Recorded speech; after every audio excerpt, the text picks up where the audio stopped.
Assalamualaikum warahmatullahi wabarakatuh, anak-anak sekalian. Pada pertemuan sesi 10 sesi 3 ini kita akan mempelajari tentang selisih dari dua himpunan.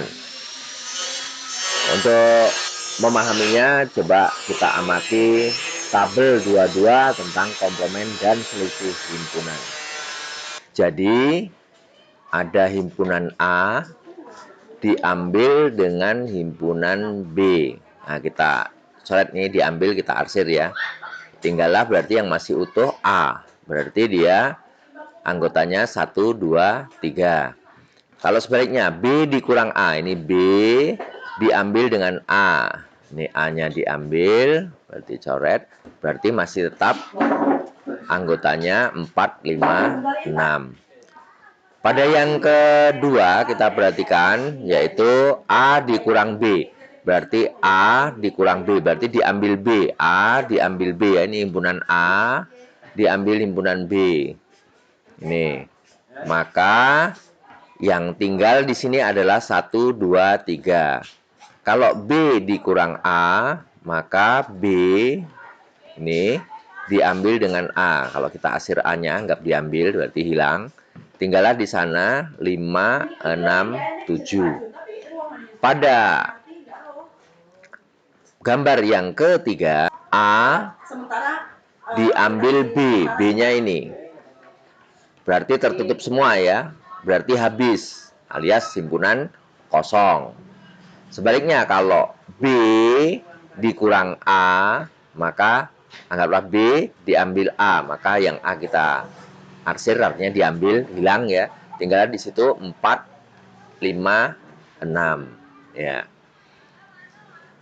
Nah, kalau himpunannya yang sama pada tabel keempat, A sama dengan B. Sekarang A kurang B, berarti A ini diambil B. Karena sama, berarti diambil. Habis semua, berarti alias himpunan kosong. Sebaliknya juga B dikurang A, berarti A-nya diambil B. Diambil berarti habis semua, berarti juga himpunan kosong. Kita mengamati tabel tadi, maka kalian akan timbul bertanya-tanya apa saja. Silahkan kalian upload pertanyaan kalian dari mengamati tadi, misalnya ada yang kurang jelas. Kalau ini Bapak beri contoh misalnya, mengapa selisih dari dua himpunan pada nomor 4 hasilnya himpunan kosong? Nah, itu salah satu contoh dari pertanyaan yang bisa kalian buat. Nah, untuk menjawab pertanyaan kalian nanti, mari kita coba amati contoh-contoh berikut. Dalam suatu kelas, ya, ada persoalan ini masalah. Dalam suatu kelas terdapat 30 orang siswa yang senang dengan pelajaran matematika, 25 orang siswa senang dengan pelajaran fisika, dan 10 orang senang dengan pelajaran matematika dan fisika. Pertanyaannya adalah gambarkanlah diagram Venn dari keterangan di atas. Yang kedua, berapa siswa yang hanya senang pelajaran matematika saja? Berapa orang siswa yang hanya senang pelajaran fisika? Berapa banyak siswa dalam kelas tersebut?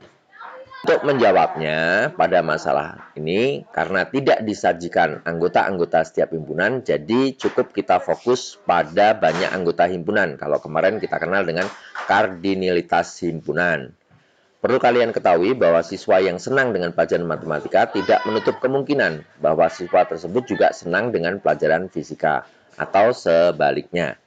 Kita misalkan A untuk himpunan siswa yang senang belajar matematika, maka bisa kita tulis NA sama dengan 30.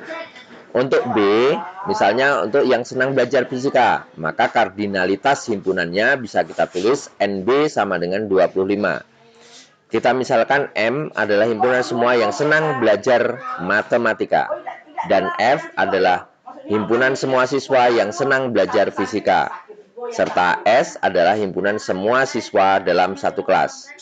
Sedangkan di cerita tadi, ada yang senang kedua-duanya, berarti bisa kita tuliskan karena tadi sudah kita simpulkan A dan B, maka A iris B itu adalah himpunan siswa yang senang pelajaran matematika dan fisika. Kita tulis kardinalitas himpunannya NA iris B sama dengan 10 sesuai dengan soal yang kita baca tadi. Sekarang untuk menggambar diagram pennya, kalian ingat karena himpunan ini ada irisannya, maka dia gambar bentuk kedua. Jadi ada irisannya, ini ada A tadi himpunan yang senang matematika, B himpunan yang senang fisika. Irisannya kita isi dulu, Nak. Nah, sini kebetulan sudah langsung Bapak isi, yaitu 10 ya. NA iris B-nya 10. Sekarang kita mau mencari yang A. Mau mencari A ini tadi belum tahu ya.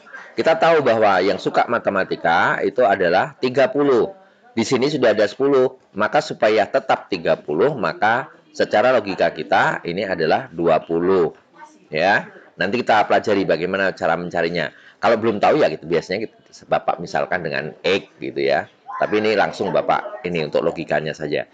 Terus yang kedua, misalnya himpunan B, himpunan B 25, sedangkan di sini sudah ada 10, berarti kurang 15 lagi. Nah, itu. Nah, untuk S ini adalah semesta, biasa kita gambarkan di persegi panjang. Jadi diagram Venn-nya kita dapatkan seperti ini. Kan untuk menjawab yang B. Jadi dari situ siswa yang hanya senang pelajaran matematika saja tadi adalah M. Nah, M itu ini di sini, dari sini sampai sini. Kelihatan ya? Berapa jawabnya? 20. Kalau kita mau simpulkan dari bagaimana rumusnya, berarti ini tadi NA-nya diketahui ya. NA-nya diketahui, terus NM tadi tidak tahu, irisannya diketahui ya. Jadi ini NA 30 sama dengan NM. NM ini yang tidak ketahui tadi ya. Ditambah NA iris B sudah diketahui dari soal 10. Kita tulis 10. Maka NN sama dengan 30. Ini tadi 30. Kalian ingat persamaan. 30 dikurang 10. Maka NM-nya 20. Sehingga kita simpulkan siswa yang hanya senang belajar matematika saja itu ada 20 orang. Oke, kita lanjutkan untuk menjawab pertanyaan yang C, yaitu F. Ya, itu adalah yang senang fisika saja. Nah, yang senang fisika saja di sini letaknya, Nak. Nah, kalau B tadi senang fisika itu. Nah, ini hanya senang fisika saja. Itu kita sebutkan himpunan F. Berarti di sini. Jawabnya sudah tampak ini adalah 15. Nah, bagaimana kalau kita mengupamakan dalam persamaan? Jadi, yang utuh ini adalah NB. NB diketahui tadi 25 ya, Nakku ya. Nah, terus NF-nya tidak tahu. Nah, ini yang NF-nya. Nah, NF-nya tidak tahu, tapi kita sudah tahu 15. Terus NA iris B-nya kita sudah tahu 10. Maka dia adalah NF tambah 10. Ini ditambah ini itu sama dengan yang suka fisika. Sehingga NF tidak lain adalah 25 dikurang 10. Ini kesana kan 25 kurang 10, NF-nya 15. Maka banyak siswa yang hanya senang belajar matematika saja, fisika saja itu adalah 15 orang. Nah, ini sudah Bapak betulkan ya. Maka banyak siswa yang hanya senang belajar fisika saja itu adalah 15 orang. Lanjutkan pertanyaan yang terakhir, yaitu banyak siswa dalam suatu kelas atau semestanya. Nah, semesta ini tergambar dalam kotak ya. Nah, yang dalam kotak ini berapa siswanya? Ya, berarti NM ditambah NF ditambah N iris ini ditambah ini, Nak. Ya. Berarti NS-nya adalah 20 ditambah 10 ditambah 15. Atau boleh juga 20 tambah 15 tambah 10. Nah, sama dengan 45. Jadi banyak siswa di kelas itu adalah 45 orang. Videonya sudah lebih dari 8 menit, jadi Bapak akhiri dulu. Nanti kita lanjut di video yang kedua pada 10 sesi 3 ini. Bapak akhiri, wassalamualaikum warahmatullahi wabarakatuh.